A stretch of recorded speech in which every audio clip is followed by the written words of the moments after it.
여러 많은 징크스를 표현하는 말 가운데 다음과 같은 징크스가 있습니다. 소포모 징크스라는 것이 있습니다. 이 징크스는 어떤 것이냐면 처음에 성공한 사람이 두 번째 단계에서 무너지는 현상을 말할 때 소포모 징크스에 걸렸다라는 표현을 씁니다. 예를 들어서 대학교 2학년이 되면 1학년 때의 초심이 사라지고 열기가 식고 방황하게 되는 학생들을 많이 보게 됩니다.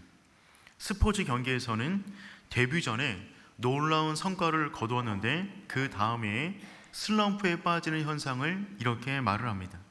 예술 쪽으로 가보면 데뷔작이 히트를 쳤는데 두 번째 작품이 기대에 미치지 못할 때 소포모 징크스에 빠졌다라고 표현하는 것입니다. 우리의 삶에도 이런 것은 얼마든지 발견할 수가 있습니다. 운전면허를 따고 운전할 때 언제쯤 사고가 납니까? 초보 운전할 때는 사고가 잘 나지 않습니다. 긴장도 하고 있고 규칙을 정확하게 지키기 때문에 웬만하면 사고가 나지 않는데 언제쯤 사고 나냐면 한 6개월쯤 지나면 일단 팔 하나가 문에 걸쳐 있습니다. 핸들을 한 손으로 잡습니다. 이 상태로 운전하다가 핸드폰도 보게 되고 마음의 긴장이 풀리게 되면 그때쯤 사고가 나는 것이죠. 시험도 마찬가지입니다. 어려운 문제 나오면 긴장해서 풀기 때문에 맞추는 수가 있는데 그 다음에 쉬운 문제 나오면 문제 제대로 읽지 않다가 틀리게 되는 것이죠. 사람은 큰 바위에 걸려서 넘어지지 않습니다. 작은 돌뿌리에 걸려 넘어지는 것입니다. 영적인 세계도 마찬가지입니다. 엄청나게 큰 죄를 지어서 넘어지기보다는 우리 인생 가운데 작은 죄를 무시하다가 그 가운데 넘어지는 수많은 사람들을 보게 됩니다.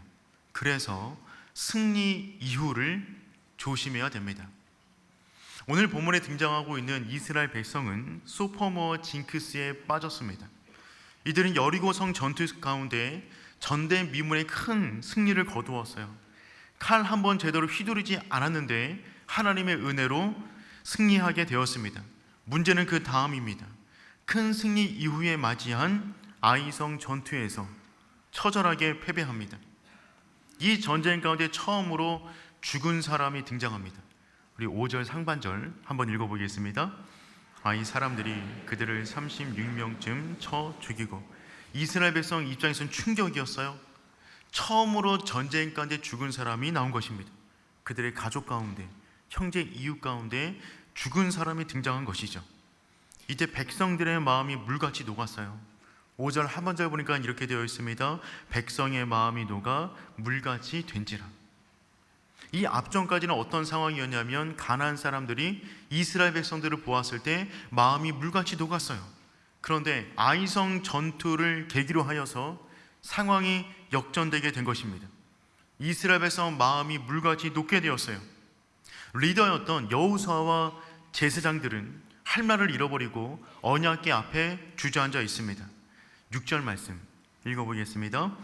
여호수아가 옷을 찢고 여호와의 궤 앞에서 땅에 엎드려 머리에 티끌을 뒤집어 쓰고 저물도록 있다가 패배 충격에 여호수아 장로들은 하나님의 궤 앞에서 저녁까지 멍하니 주저앉아 있습니다. 사랑하는 성도 여러분, 아이성 전투는 왜 패배했을까요? 이스라엘 백성이 가나안 땅에 들어와서 7년 반 동안 전쟁을 치르게 되는데 그 전쟁 가운데 유일한 패배가 아이성의 전투였습니다. 그렇다면 이 전쟁 가운데 이스라엘 백성이 무언가 중요한 부분을 놓치고 있다는 것을 우리는 알게 되는 것이죠. 모든 패배에는 원인이 있습니다. 오늘 우리는 이 본문의 말씀을 중심으로 하여서 이스라엘 백성을 반면교사 삼아 우리 삶 가운데 벌어지는 모든 전쟁을 어떻게 하면 패배하지 않고 이길 수 있는가, 그 부분을 한번 살펴보도록 하겠습니다. 이스라엘 백성의 패배 원인이 세 가지인데 이 부분을 먼저 살펴보겠습니다. 첫 번째는 이것입니다. 전술적인 오판을 했습니다. 전술적으로 오판이 있었어요. 여호수아는 정탐꾼 출신입니다. 그래서 그는 전쟁 때마다 정탐꾼을 보내었어요. 이번 아이성 전투 역시 정탐꾼을 먼저 보냅니다. 우리 2절 말씀 함께 읽겠습니다. 여호수아가 여리고에서 사람을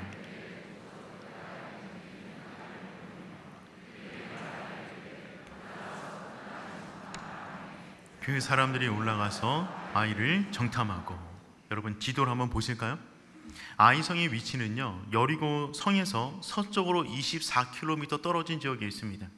그냥 평지가 아니라 높은 지대 가운데 있었어요. 그러니까 지금 아이성의 위치는 산악지대에 있는 요충지였습니다. 여호수아의 전략은 명확했습니다.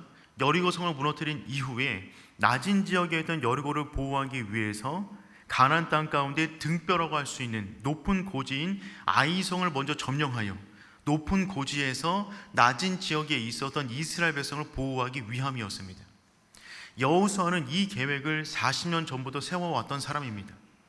그는 그 지혜를 가지고 여리고성을 무너뜨리자마자 아이성으로 속도를 내고 있어요. 정탐꾼이 돌아왔습니다. 그들이 이처럼 보고합니다. 우리 3절 말씀 읽어보도록 하겠습니다. 여호수아에게로 돌아와 그에게 이르되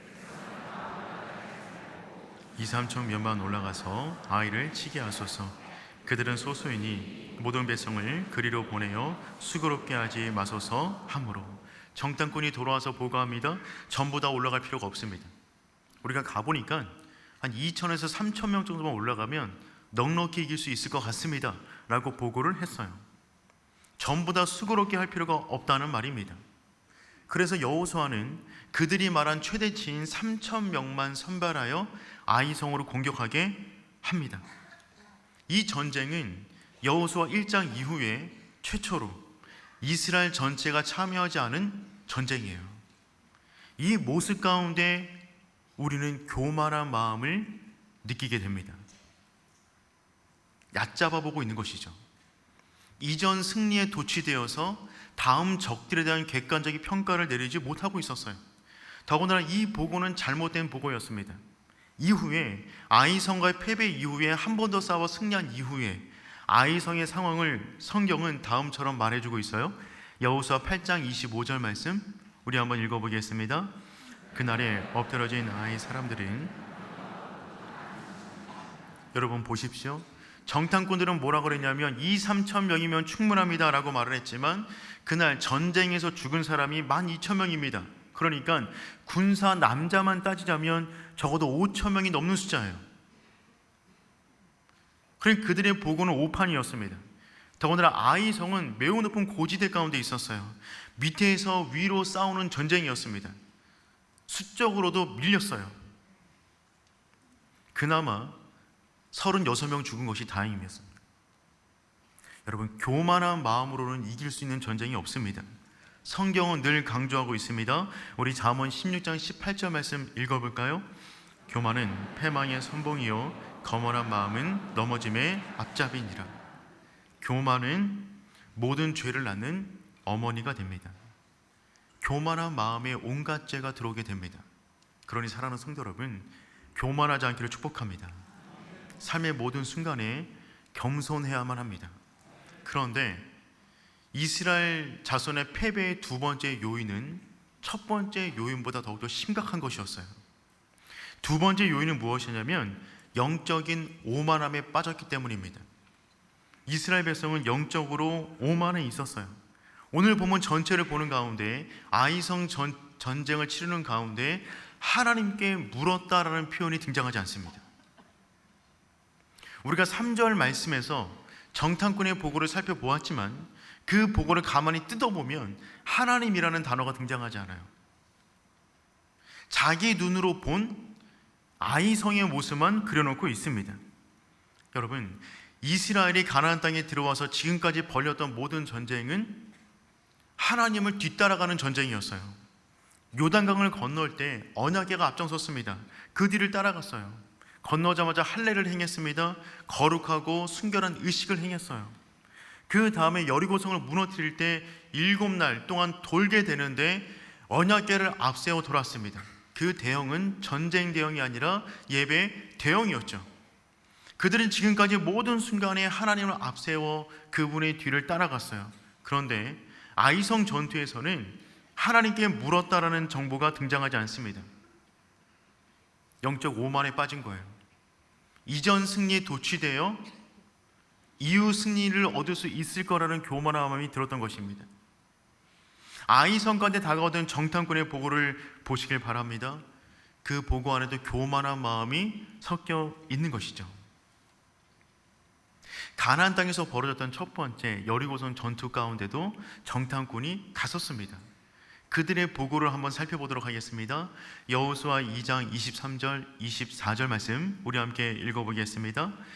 그 두 사람이 돌이켜 산에서 내려와 강을 건너 눈의 아들 여호수아에게 나아가서 그들이 겪은 모든 일을 고하고 또 여호수아에게 이르되 진실로 여호와께서 그 온 땅을 우리 손에 주셨으므로 그 땅의 모든 주민이 우리 앞에서 간담이 녹동이다 하더라.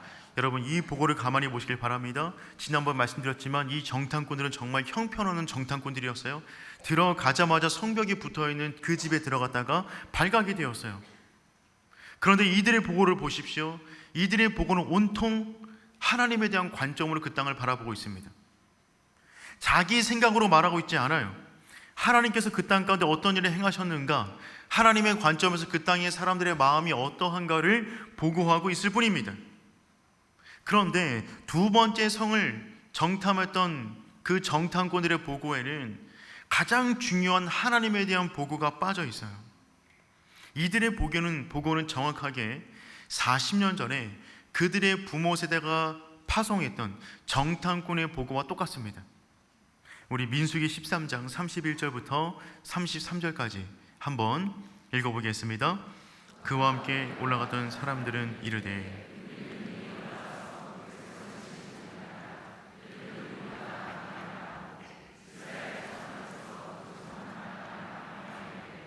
우리가 두루다니며 정탐한 땅은 그 거주민을 삼키는 땅이요 거기서 본 모든 백성은 신장이 장대한 자들이며 거기서 네피림 후손인 아낙 자손의 거인들을 보았나니 우리는 스스로 보기에도 메뚜기 같으니 그들이 보기에도 그와 같을 것이니라.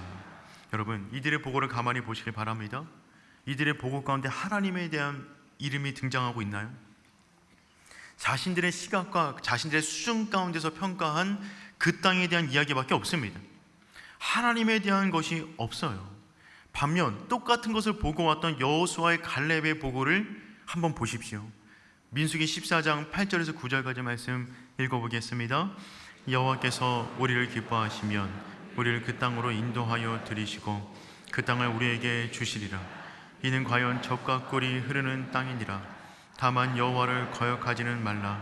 또 그 땅 백성을 두려워하지 말라. 그들은 우리의 먹이라. 그들의 보호자는 그들에게서 떠났고 여호와는 우리와 함께 하시느니라. 그들을 두려워하지 말라 하나. 여러분 보세요. 같은 것을 보고 왔습니다. 같은 문제 앞에 있습니다. 그런데 이 두 그룹이 말하고 있는 평가는 완전히 다르죠. 한번 정리해 볼까요? 10명의 정탐꾼과 여호수아 갈렙의 보고를 비교해 보도록 하겠습니다. 10명의 정탐꾼은 말을 합니다. 그 백성을 치지 못하리라. 그들은 우리보다 강하니라. 그 거주민을 삼키는 땅이요 모든 백성은 신장이 장대한 자들이며 우리는 스스로 보기에도 메뚜기 같으니. 여호수아 갈렙의 보고입니다. 여호와께서 우리를 기뻐하시면 다만 여호와를 거역하지는 말라.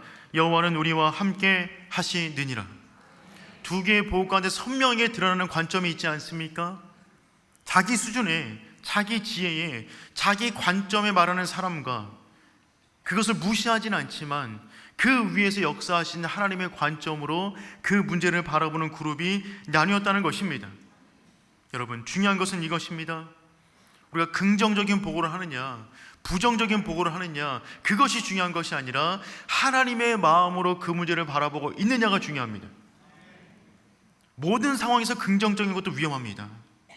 그게 중요한 것이 아니라 하나님의 마음으로 그 문제를 바라보고 있느냐, 그것이 중요했던 것입니다. 이들의 부모 세대는 자신과 그 땅을 비교하여 열등감에 빠진 보고를 했어요. 아이성 가운데 다가온 정탐꾼들은 그들과 아이성을 비교하여 우월감에 빠진 보고를 합니다. 하나님에 대한 기준을 놓쳐버리면 우리의 판단이라는 것이 열등감 아니면 우월감에 빠져 잘못된 판단을 하게 된다는 것이죠. 중요한 것은 이것입니다. 첫 번째 전쟁인 여리고성 전쟁 가운데 승리했다는 것이 중요한 것이 아니라 왜 승리했는가를 잊지 말아야만 합니다. 승리했다는 것보다 중요한 것은 왜 승리했는가, 그 부분을 놓치면 안 된다는 것이죠. 성도의 승리의 원동력은 무엇입니까? 우리의 전략은 무엇이죠? 우리의 무기는 무엇입니까? 이 질문에 대한 답이 명확해야만 합니다. 성도의 승리의 원동력은 순종입니다. 내 뜻대로 이기는 것이 아니라 순종함으로 이겨나가는 것입니다. 성도의 전략은 거룩이에요. 여리고성 전쟁을 앞에 두고 할례를 행했습니다. 목숨을 건 거룩의 행위였어요. 그 거룩이 하나님의 능력을 덧입게 만드는 것입니다. 성도의 무기는 무엇입니까? 예배였어요. 여리고성을 칼로 넘어뜨리지 않았습니다. 예배 행렬로 예배하는 가운데 여리고성이 무너졌죠. 우리의 무기, 우리의 전략, 우리의 삶의 원동력은 순종, 거룩, 예배가 되는 줄 믿습니다. 이것을 놓쳐버리면 그 어떤 것을 가지고 와도 우린 넘어질 수밖에 없어요. 그런데 어리석은 인간들은, 우리를 포함하여 어리석은 인간들은 승리에 도취되면 자아가 비대해집니다. 자아가 비대해지면 자기 스스로 승리의 공식을 만들어내요.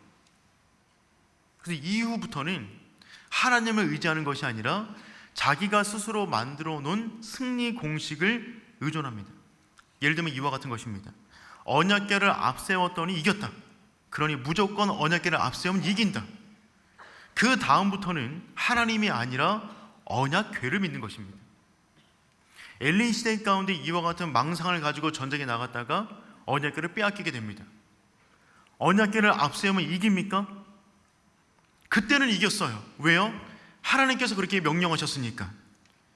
지금은 그렇지가 않습니다. 그런데 자기의 마음대로 승리의 공식을 만들어 그것에 순종하다가 넘어지게 되는 거예요. 또 이와 같죠. 여리고성을 7바퀴 돌았더니 무너졌다. 그러니 돌면 무너진다. 그 다음부터 어떤 연습합니까? 열심히 잘 돌기 연습을 합니다. 정말 돌아버릴 만한 일인데 그런 일은 일어나지 않습니다. 수주대토라는 말이 있잖아요. 지킬 수, 그루터기 주, 기다릴 때 토끼토입니다. 어느 날 농부가 밭을 갈고 있었어요. 힘들게 떼양볕에 땀 흘려 밭을 갈고 있는데 갑자기 밭 옆에 토끼 한 마리가 질주하더니만 그루터기의 머리를 헤딩하고 죽었습니다. 농부가 보고 웬 행제냐, 토끼를 얻었다. 고기를 먹었어요. 그 다음부터 농부는 어떠한 승리 방정식을 세우냐면 여기 기다리면 토끼가 와서 헤딩하고 죽을 것이다. 농사를 그만두고 그곳에서 기다리고 있는 거예요. 결과는 어떻게 되었을까요? 토끼도 못 잡고 농사도 망칩니다. 한 번 일어난 일을 일상의 공식으로 전환하여 그것을 믿고 살아가다간 인생이 망한다는 것입니다. 사랑하는 성도 여러분, 하나님은 어제의 승리 공식에 갇히지 않습니다.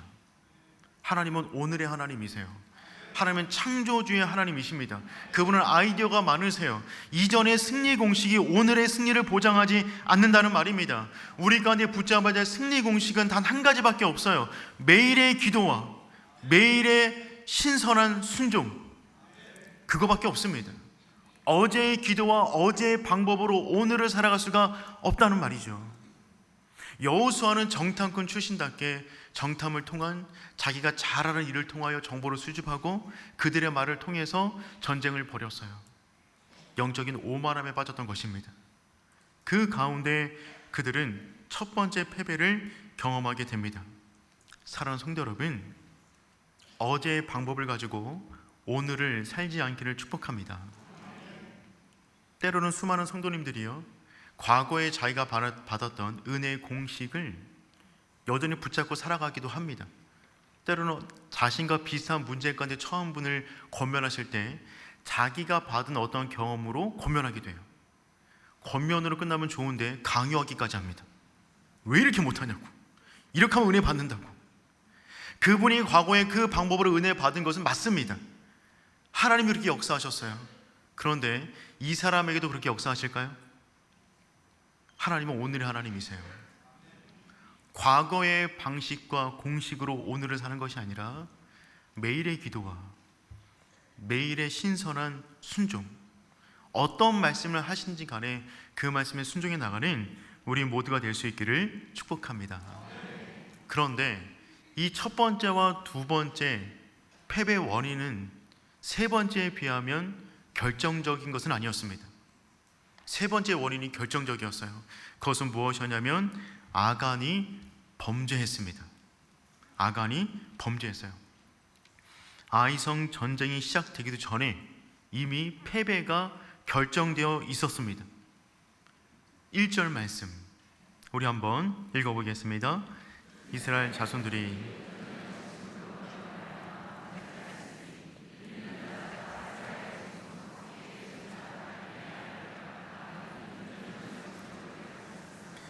여호와께서 이스라엘 자손들에게 진노하시니라. 아멘. 여러분 보십시오. 오늘 본문의 시작입니다.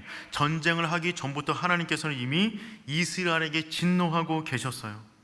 이스라엘 백성은 여리고성 전쟁까지 승리하였다라고 승리감에 도취되어 있었지만 그 전쟁은 엄밀한 의미에서 패배한 전쟁이었습니다.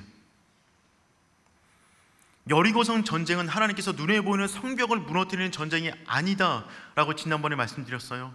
하나님은 보이는 여리고성이 아니라 이스라엘 백성 안에 자리 잡은 여리고성을 공격하셨습니다.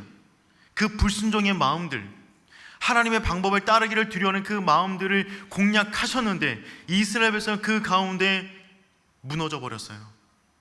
아간이 하나님이 금하신 물건에 손을 댄 것입니다.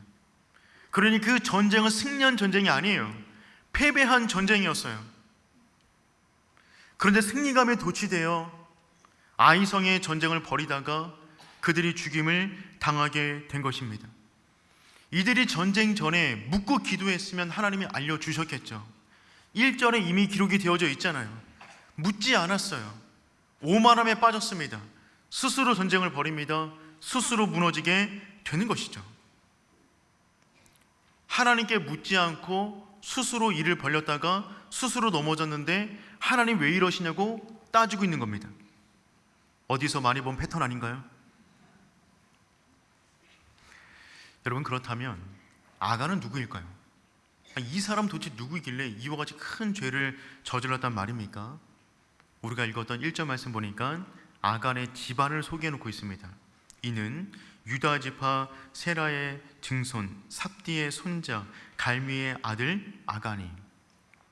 한 사람이 죄인을 소개하는데 그의 가문 4대를 소개했어요. 무슨 말이냐면 뼈대가 있는 가문이라는 말입니다. 이 집안은 누구나 다 알고 있는 집안이었어요. 첫 번째 유다 지파입니다.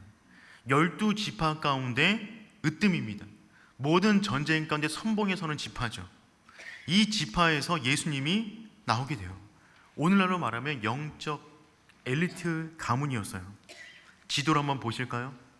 이 가문의 꼭대기로 가면 세라가 등장하게 되는데 이 세라의 어머니가 누구냐면 그 유명한 다말입니다. 유다의 며느리죠. 여기서 두 아들이 태어났어요. 베레스와 세라. 베레스 가문을 가볼까요? 그 형님 가문입니다. 베레스 가문을 가보면 다윗이 등장하게 되고 예수 그리스도가 등장하게 됩니다. 보통 가문이 아니에요. 그 동생 가문이 세라 가문입니다. 그러니까 이 두 형제의 가문은 굉장히 유명한 가문이었던 것입니다. 그 증손되는 세라, 그 세라의 이름의 뜻은 빛나다 떠오르다 라고는 의미해요. 집안 가운데 빛을 비추게 만든 인물입니다. 아간은 삽디의 손자예요. 삽디라는 뜻은 하나님이 주신 선물이다 라는 뜻입니다. 또한 갈미의 아들인데 갈미란 포도원이라는 의미가 있어요. 그러니까 한번 정리해보면 세라를 통하여 그 집안 가운데 어둠이 물러가고 빛이 들어오게 되었던 것입니다. 삽디를 통하여 하나님이 주신 선물을 누리게 되었어요. 그의 아버지 갈미를 통하여 큰 포도원을 갖게 되었습니다. 이제 아간이 그 열매만 따먹으면 되는 거예요. 그 열매만 따면 되는데 그 아간의 이름의 뜻이 무엇이냐면 괴롭게 하는 자, 혼란을 가져오는 자입니다. 다 차려놓은 밥상 가운데 그것을 취하기만 하면 되는데 그는 그 거룩한 전쟁이 벌어지는 동안에 자신의 욕심에 못 이겨 스스로 죄를 짓게 되고 이스라엘 공동체 전체를 전쟁에서 패하게 만들었어요. 아간이 훔친 것은 무엇이었을까요? 얼마나 귀한 것이길래 정말 그것이 없으면 안 되는 물건이었기에 그것을 훔쳤을까요? 그렇지가 않아요. 21절 말씀 우리 한번 읽어보겠습니다. 내가 노력한 물건 중에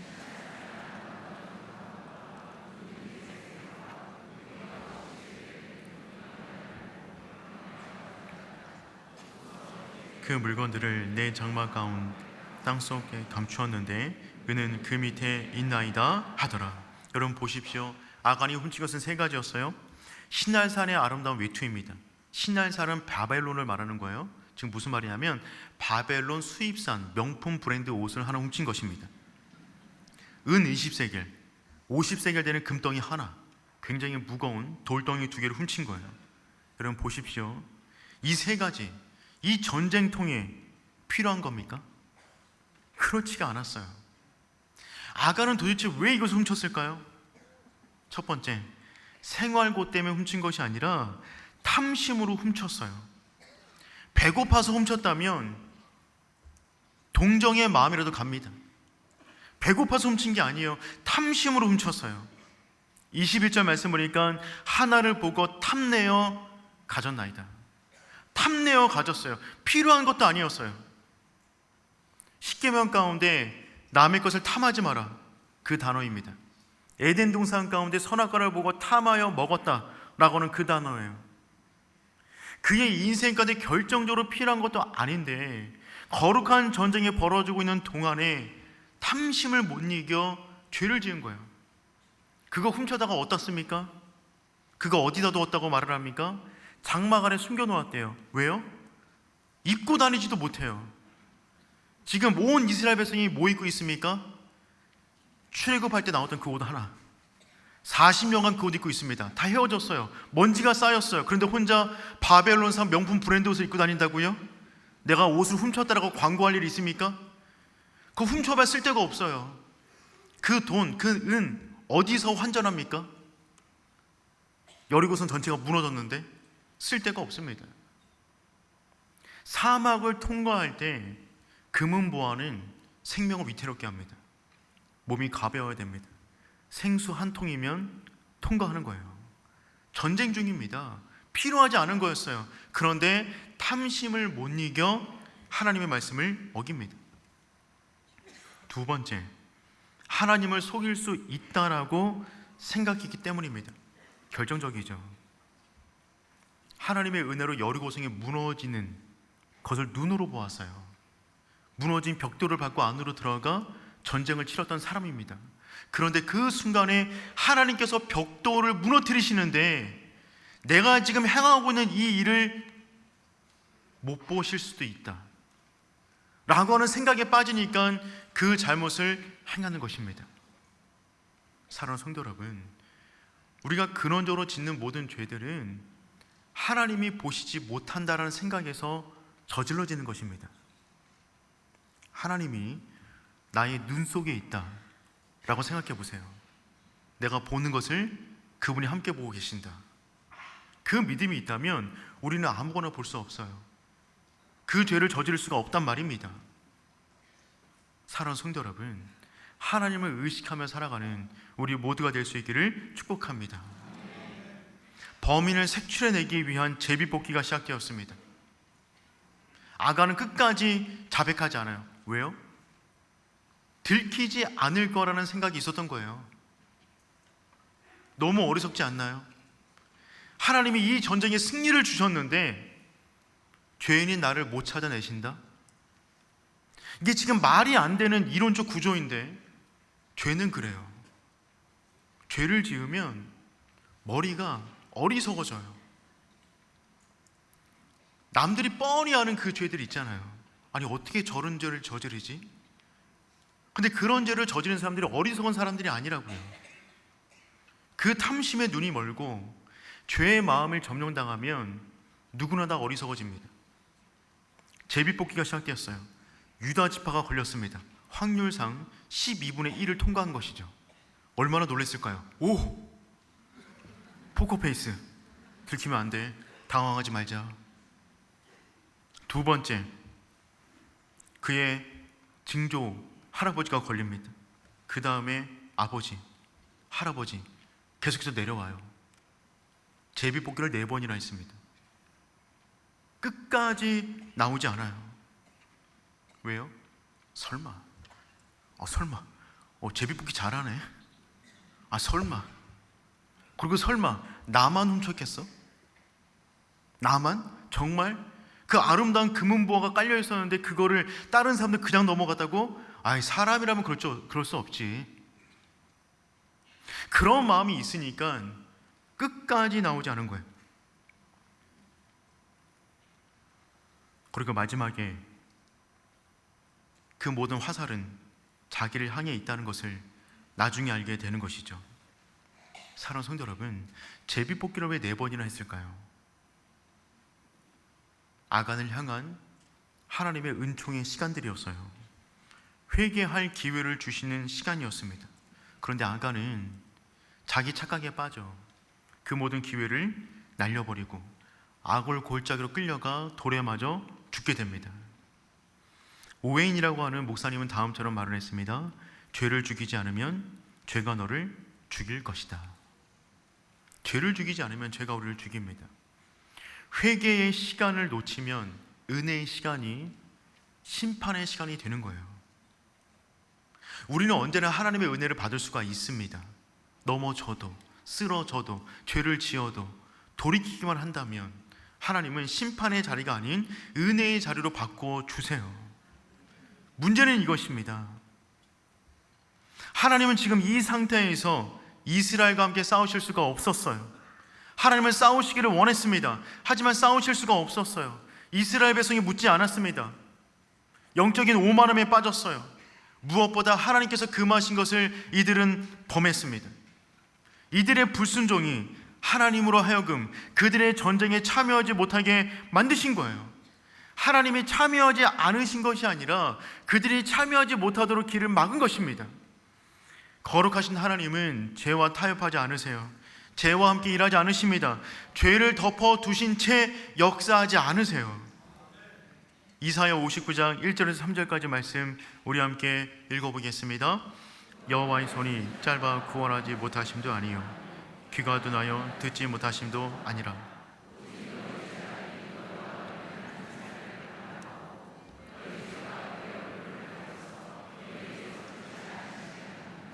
이는 너희 손이 피해 너희 손가락이 죄악에 더럽혀졌으며 너희 입술은 거짓을 말하며 너희 혀는 악독을 내밀어. 여러분, 이 말씀을 기억하십시오. 문제는 하나님의 능력이 있지 않습니다. 하나님과의 관계에 있어요.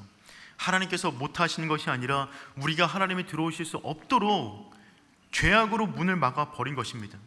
그러므로 사랑하는 성도 여러분, 하나님으로 하여금 여러분의 인생 속에서 싸우실 수 있도록 문을 열어 두십시오.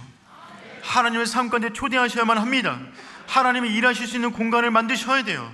그것이 무엇이냐면 거룩이고 회개이고 순종입니다. 작년에 개봉한 영화 가운데 박찬욱 감독의 어쩔 수가 없다라는 영화가 있었어요. 주인공 이병헌, 만수 역이었는데 25년간 제지회사에서 일했는데 퇴사하게 되었습니다. 단 한마디 말로 퇴사하게 되었어요. 미안합니다. 어쩔 수가 없었습니다. 그 말로 퇴사한 만수는 다시 재취업을 하려고 하지만 번번이 떨어집니다. 그 이후에 한 가지 악한 생각을 품게 돼요. 그것은 무엇이냐면 자기와 함께 면접 보는 경쟁자들을 내가 죽인다면 내가 뽑힐 수 있을 것이다 라고 하는 자기만의 착각에 빠져요. 그리고 그들을 찾아가 한 명씩 죽입니다. 죽여 나갈 때마다 만수는 이렇게 말을 해요. 어쩔 수가 없다. 어쩔 수가 없다. 어쩔 수가 없다. 그 말이 자기 죄를 향한 자기 스스로 면죄부를 주는 거예요. 그런데 그 영화를 보는 동안 이런 생각이 들더라고요. 어쩔 수가 없는 것이 아닙니다. 다른 방법이 있다고. 그 직장 아니어도, 그 돈 아니어도 다른 행복한 인생이 있다고. 어쩔 수가 없다. 그런 것은 없습니다. 하나님 안에서 모든 것을 할 수 있게 되는 줄 믿습니다. 사랑하는 성도 여러분, 여호수아는 죽는 가운데 유언으로 이스라엘 백성에게 남깁니다. 한마디 말을 남기는데 우리 그 말을 한번 읽어보도록 하겠습니다. 여호수아 23장 10절 말씀입니다. 우리 함께 읽겠습니다. 너희 중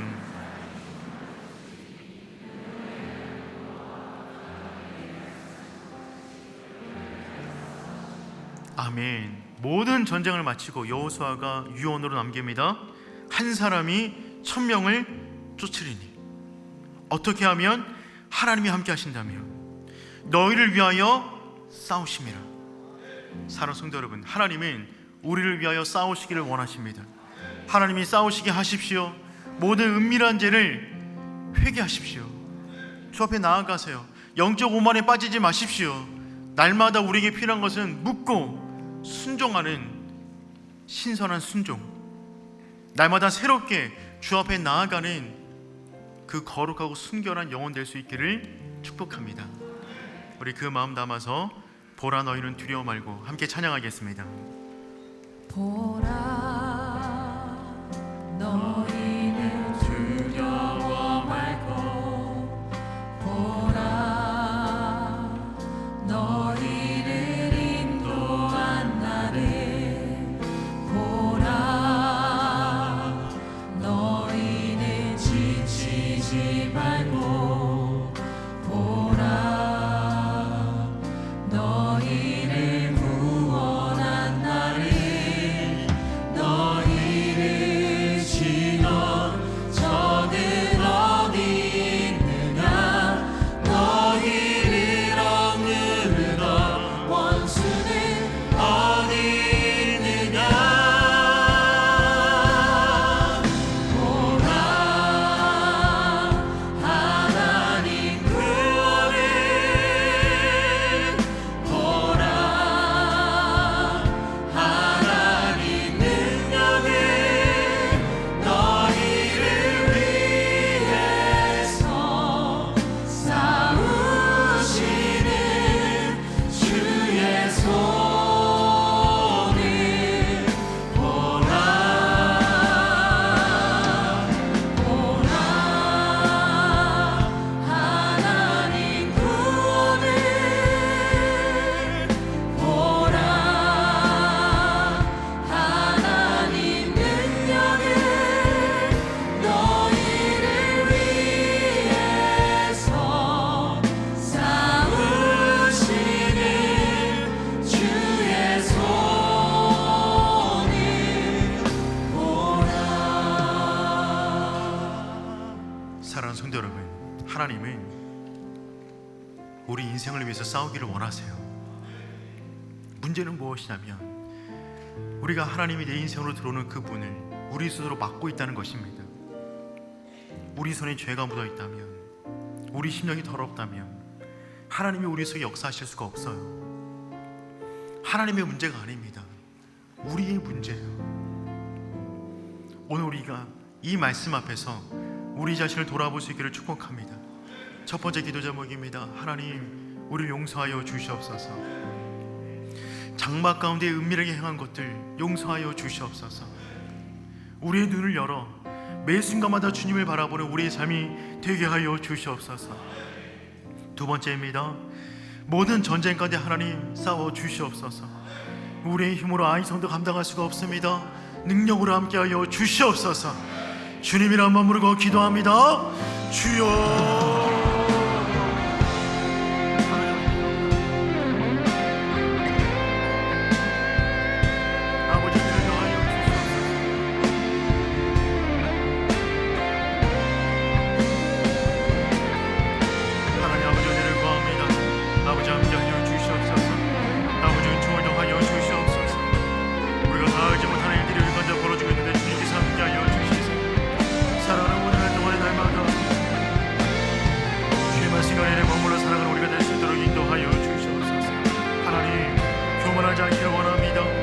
우리 가운데 모든 죄악을 도말하여 주시옵소서.